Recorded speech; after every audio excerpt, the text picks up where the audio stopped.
Hey everyone, Matt here to show you how to replace the crossover components in a set of Baby Advent 2 speakers. The results you can expect are going to be usually improved high frequency response. I already made a video showing how to re-foam the woofers on these and how to fix any dents in the wood top. I'll link those in the description below if you want to check them out. These speakers came out in the late 80s, early 90s, and have a really simple two-way design, which just means the high frequencies and the low frequencies are split between two drivers. The 1-inch tweeter at the top handles the high frequencies, and the 6.5-inch woofer handles the mids and bass. Similar to the number of drivers, we're only replacing two components. Both of them affect only the tweeter, whereas the woofer has the higher frequencies blocked by this green inductor. With a quick flick or two of my 800° Fahrenheit soldering iron and a quick tug using my old finger mcgrabbers, the capacitor was removed from its duties. I cleaned up the old solder with some solder wick real quick.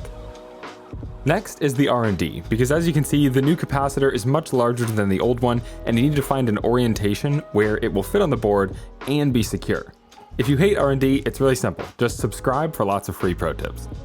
The whole circuit board was covered in glue of the hot variety, which is a variety I would love to be a part of. However, in this instance, the variety was keeping the capacitor from sitting flat. I'm doing another R&D, you see. This thick double-sided tape will keep the capacitor from rattling free when a teenager buys these from me to play some Cardi B.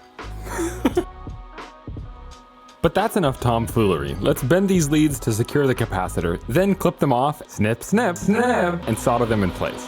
Just kidding, I didn't do enough R&D, as you'll soon see. The resistor is putting up a fight because it's surrounded in the hot variety, which is why I now see that I must reverse all the work I've done in order to get the appropriate leverage to fight the resistor resistance and stand victorious upon the hill of— Stop.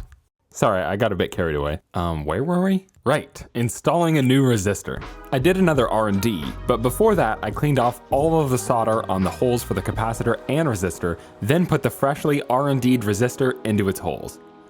Then I did the bendy bendy and the snippy snippy before making things real hot. It's nearly to the point where I talk about the differences in sound, but since I decided to film this part with the crossover almost out of the shot entirely, I thought I should get Sappy to keep you entertained. I found these speakers at a thrift store in pretty rough shape. Advent was one of the first vintage brands I found when I got into stereo stuff back in high school, so they hold a special place in my heart.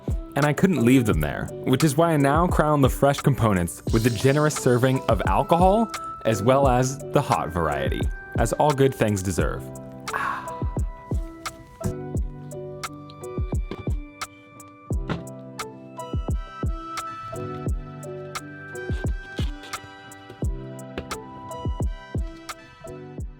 Alright, so I finished up the crossover upgrade in one speaker and I gave him a listen, and this is the speaker I upgraded, and to me this one sounded a lot more kind of hazy weirdly. This sounded like it had a lot more clarity.